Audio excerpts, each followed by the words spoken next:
Hello friends, 3-2ல ஒரு lifting problem பார்த்தீங்கன்னா தெரியும். டோட்டலி டிஸ்டன்ஸ் வேரியேஷன் இருக்கும். இப்படி இருந்தால் ஃபீடிங் சரியாக போகாது, நிறைய மிஸ் ஆகும். ரீசன் வந்து இது உள்ள ஒரு ஸ்ப்ராக்கெட் இருக்குது, செயின் டெலிவரிக்குள்ள இந்த செக்ஷன் உள்ள ஸ்ப்ராக்கெட் இருக்குது. அதில் செயின் பட் ஆகலைன்னா, பட் மீன்ஸ் அதுதான் டிரைவ் ஏரியா, அது சரியாக வரணும். செகண்ட் திங், இது கீழே ஒரு லாக் நட் ஒன்று இருக்குது இந்த ஸ்டட்டுக்குள்ளே. அது எக்ஸ்பெண்ட் ஆனாலும் பொசிஷன் டைட்டாக பிடிச்சிங்கன்னா அப் அண்ட் டவுன் ஆகாது.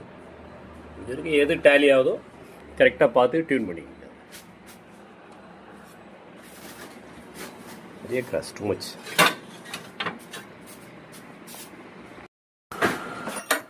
அப்புறம் side counter clear பண்ணிவிடுச்சு.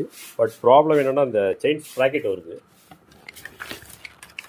ஸ்ப்ராக்கெட்டோட drive back side இதுக்குள்ளே ஏதாவது பிசிரோ போல்ட்டோ சம் ஸ்க்ரூஸ் சின்னது நம்ம தெரியாமல் மாட்டி இருந்து நம்ம லோடு கொடுத்தா பேக் சைடில் இருக்கிற கண்ட்ரோல் ஸ்ப்ராக்கெட் என்ன பண்ணோம், ஏதோ ஒரு சைடு அப் அண்ட் டவுன் ஆகிடும், வேரியேஷன் ஆகிடும். இப்போ கிளியர் பண்ணிட்டோம். அப்படி ஆகிறதா இருந்தால் டோரை கேட்டிங்க.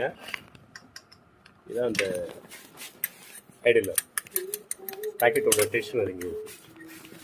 டென்ஷனர் போல்ட்டு இங்கே இருக்குது கீழே. இதை லூஸ் பண்ண பேக்கெட் வந்து ஐடியில் மேலே ரைஸ் ஆகும். எவ்வளோ தேவையான டைட் பண்ணுறீங்க பண்ணிவிட்டு இதை லாக் பண்ணிவிடுங்க. Okay, lock nut. இந்த டென்ஷன் கரெக்டாக வேரி பண்ணணும்.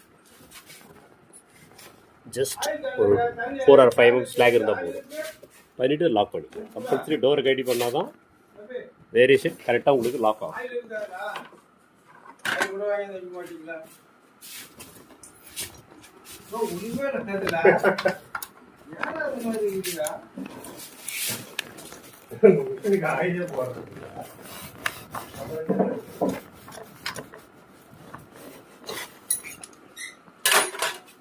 இப்போ பண்ணிட்டு ஃப்ரீ ஆகும். இந்த ஸ்ப்ராக்கெட்டுக்கெல்லாம் ஆயில் பேஸ் இருக்கும். ஆயில் கேனை ரைஸ் பண்ணிங்கன்னா அந்த பால் உள்ளே போகும், ஆயில் போகும். போட்டுட்டு இது மாதிரி கியர்ஸ் மூவ்மெண்ட் வந்து கொஞ்சம் பேரலாக நல்லா ட்ரைவ் வரும். ஃபார் எக்ஸாம்பிள் பெஸ்ட்டாக எடுத்துங்க.